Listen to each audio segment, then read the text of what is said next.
말씀으로 시작하는 축복의 하루. 오늘 우리에게 주신 하나님 말씀은 열왕기상 13장 1절부터 10절까지의 말씀입니다. 함께 합독하도록 하겠습니다. 보라, 그때에 하나님의 사람이 여호와의 말씀으로 말미암아 유다에서부터 베델에 이르니 마침 여로보암이 제단 곁에 서서 분향하는지라. 하나님의 사람이 제단을 향하여 여호와의 말씀으로 외쳐 이르되, 제단아 제단아, 여호와께서 이와 같이 말씀하시기를 다윗의 집에 요시아라 이름하는 아들을 낳으리니 그가 내 위에 분향하는 산당 제사장을 내 위에서 제물로 바칠 것이요 또 사람의 뼈를 내 위에서 사르리라 하셨느니라 하고, 그날에 그가 징조를 들어 이르되, 이는 여호와께서 말씀하신 징조라. 제단이 갈라지며 그 위에 있는 재가 곧 쏟아지리라 하매, 여로보암 왕이 하나님의 사람이 베델에 있는 제산을 향하여 외쳐 말함을 들을 때에 제단에서 손을 펴서 그를 잡으라 하더라. 그를 향하여 핀 손이 말라 다시 거두지 못하며 하나님의 사람이 여호와의 말씀으로 보인 징조대로 제단이 갈라지며 재가 제단에서 쏟아진지라. 왕이 하나님의 사람에게 말하여 이르되, 청하건대 너는 나를 위하여 내 하나님 여호와께 은혜를 구하여 내 손이 다시 성하게 기도하라. 하나님의 사람이 여호와께 은혜를 구하니 왕의 손이 다시 성하여 전과 같이 되니라. 왕이 하나님의 사람에게 이르되, 나와 함께 집에 가서 쉬라. 내가 내게 예물을 주리라. 하나님의 사람이 왕께 대답하되, 왕께서 왕의 집 절반을 내게 준다 할지라도 나는 왕과 함께 들어가지도 아니하고 이곳에서는 떡도 먹지 아니하고 물도 마시지 아니하리니, 이는 곧 여호와의 말씀이 내게 명령하여 이르기를 떡도 먹지 말며 물도 마시지 말고 왔던 길로 되돌아가지 말라 하셨습니다 하고, 이에 다른 길로 가고 자기가 베델에 오던 길로 되돌아가지도 아니하니라. 아멘. 오늘도 주님의 말씀 가운데 하루를 보내시는 여러분 가운데 좋으신 우리 주님의 은총과 평화가 여러분의 삶과 가정 가운데 넘쳐나시기를 주님의 이름으로 축복합니다. 오늘 열왕기상 13장의 말씀에는 북이스라엘의 왕이 된 여로보암이 제단에서 번제 그리고를 드리는 분향하는 장면이 나옵니다. 가만히 생각해 보면 여로보암이 어떻게 왕 될 수 있었습니까? 그것은 바로 솔로몬 왕의 죄악 때문입니다. 솔로몬 왕은 실제로는 굉장히 태평성대를 40년간이나 누렸던 큰 왕이었습니다. 그가 처음 하나님께 구했던 것은 백성을 잘 다스릴 수 있는 지혜, 바로 듣는 마음이었고 겸손한 왕이었습니다. 열왕기상 3장에 보면 솔로몬은 그렇게 여호와 하나님을 사랑하는 왕이었습니다. 그러나 태평성대가 좋은 날이 계속될수록 그는 변질되어 갔습니다. 그의 후궁과 처가 1000명이 넘기 시작합니다. 이방에서 드린 많은 여인들로 인해서 이방의 우상들도 함께 드려집니다. 그래서 열왕기상 11장으로 가면 솔로몬이 여인들을 사랑하였더라 라고 나옵니다. 여호와를 사랑했던 솔로몬은 이제 여인들로 인해서 하나님 앞에 죄를 저지르게 됩니다. 그로 인해서 벌어진 것이 바로 남과 북으로 이스라엘이 갈라지는 거였습니다. 그의 아들 르호보암은 전체의 왕이 되지 못하고 남쪽 유다와 예루살렘 쪽의 왕이 됩니다. 그때 지금 오늘 본문에 나오는 여로보암은 북쪽 왕이 되는데, 처음 선지자를 통해서 이 여로보암에게 선포되어졌던 하나님의 말씀은 열왕기상 11장 37절과 38절에 이렇게 나옵니다. 37절에 보면은 내 마음이 원하는 대로 왕이 되되, 여로보암은 왕 되기를 원했습니다. 그래서 신하의 출신, 왕족도 아닌 여로보암이 당시에 큰 용사였기 때문에 그를 북쪽의 왕 삼겠다, 네 마음대로 왕이 되되 하면서 조건을 단 것이 38절 하반절에 보면 다윗이 행함같이 내 율례와 명령을 지키면 내가 너와 함께 있어 너에게 이스라엘을 주겠다. 이렇게 선지자는 이야기합니다. 여로보암에게는 기회가 있습니다. 비록 그가 솔로몬의 죄악 때문에 북쪽의 왕으로서 자리 잡았지만 솔로몬을 반면교사 삼아 그가 하나님 앞에 바로 섰다면 여로보암 또한 자기가 왕족도 아니요 신하 출신이요 가부의 아들로서 변변찮은 신분이지만 선지자의 이야기처럼 다윗 왕과 같이 하나님의 법도와 율례를 잘 지키면 바로 이스라엘을 너에게 주겠다. 내가 너와 함께 하겠다라고 하는 주님의 약속을 받을 수 있는 기회가 있었습니다.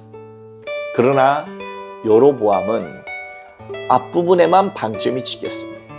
내 마음에 원하는 대로 왕이 되도록 해주겠다.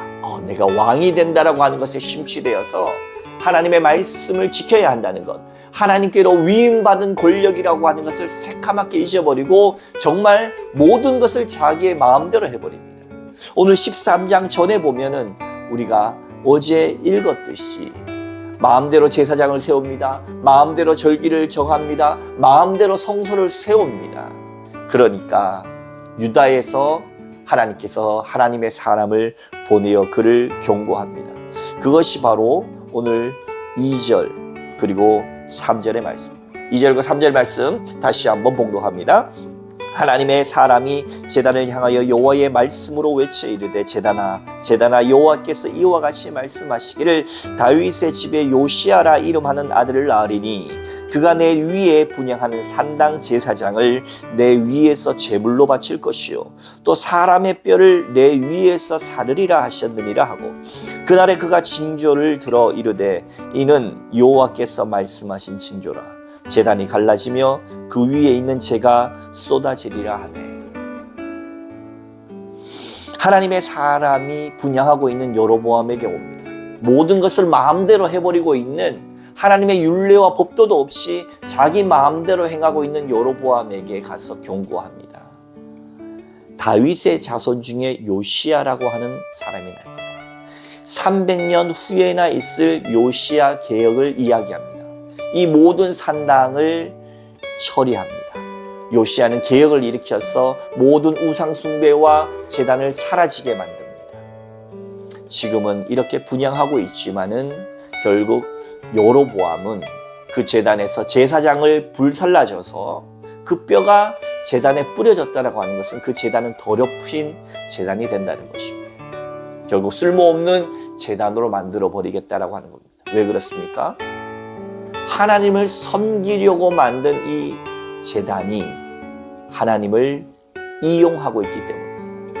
우리는 예배드리는 것이 하나님을 섬기는 것이 나를 위해 하나님을 이용하지 않습니까? 우리가 진리를 위한다라고 하는 것이 진리를 살아간다고 하는 것이 우리가 삶 가운데 하나님의 말씀을 삶으로 번역하는 것이 아니라 하나님의 말씀도 내 뜻대로 이용하고 있지 않습니까? 하나님도 내 마음대로 이용하고 있지 않습니까? 나의 어떤 정치적 목적을 위해서, 나의 유익을 위해서, 나를 위해서 하나님을 이용한다면 그것을 내려놓아야 합니다. 오늘 여로보암은 왜 자기 마음대로 했습니까?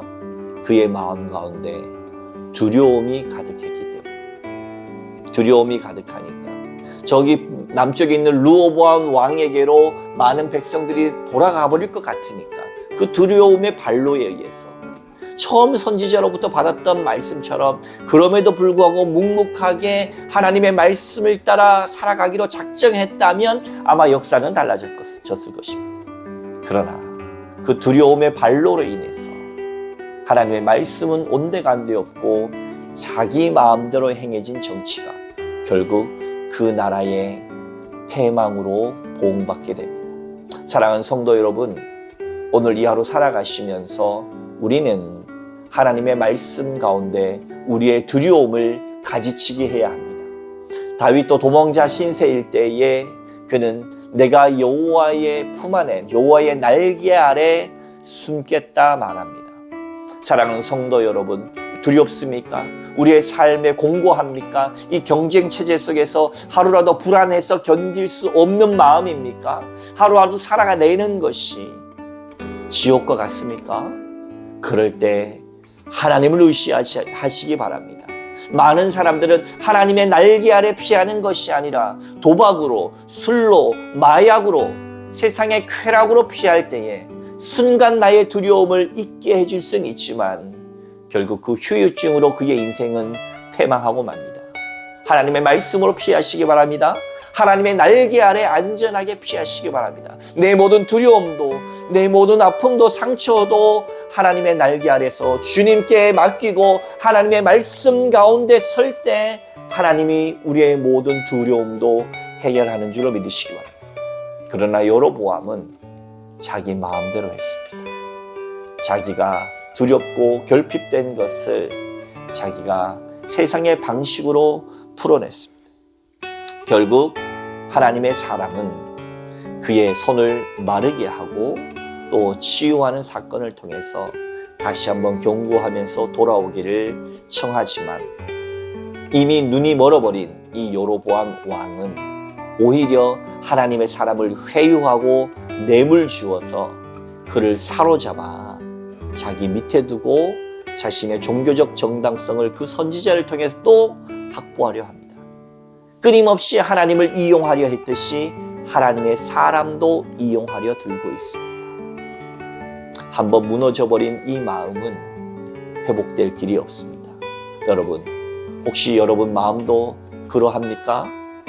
오늘 주께로 돌아오길 바랍니다. 오늘 그 두려움을 가지치기 하길 바랍니다. 가지치기 해서 건강하고 아름다운 뿌리를 다시 바탕으로 해서 처음부터 다시 시작하시기 바랍니다. 그것이 희망입니다. 다시 한번 주님과 함께 새롭게 출발하는 이 시간 되시기를 주님의 이름으로 축원합니다. 함께 기도하겠습니다. 하나님, 두려움으로 말미암아 여로보암은 왕이 되었음에도 하나님의 말씀을 지키기보다 자기 마음대로 그 두려움을 해결하려 했습니다. 하나님, 주께로 피하는 자, 주님의 날개 아래로 피하는 자가 되어서 세상의 방식과 쾌락과 내 마음대로의 삶이 아니라, 중독적인 삶이 아니라 주님의 말씀과 기도로 우리의 마음속에 있는 모든 것을, 두려움도 가지치게 하고 하나님으로부터 위로받고 하나님으로부터 사랑받고 하나님으로부터 모든 은혜를 받아서 하루하루의 삶들이 새롭게 다시 시작할 수 있는 우리의 인생 될 수 있도록 축복하여 주시옵소서. 이를 위하여 세상적 방식이 아니라 기도하게 하여 주시옵소서. 이를 위하여 세상적 방식이 아니라 하나님의 말씀으로 돌아오게 하여 주시옵소서. 기회에 있을 때 주님을 더 붙들게 하여 주옵소서. 함께 하신 주님을 찬양하며 오늘도 동행하여 주실 주님을 기대하며 거룩하신 예수님 이름으로 간절히 기도하옵나이다. 아멘.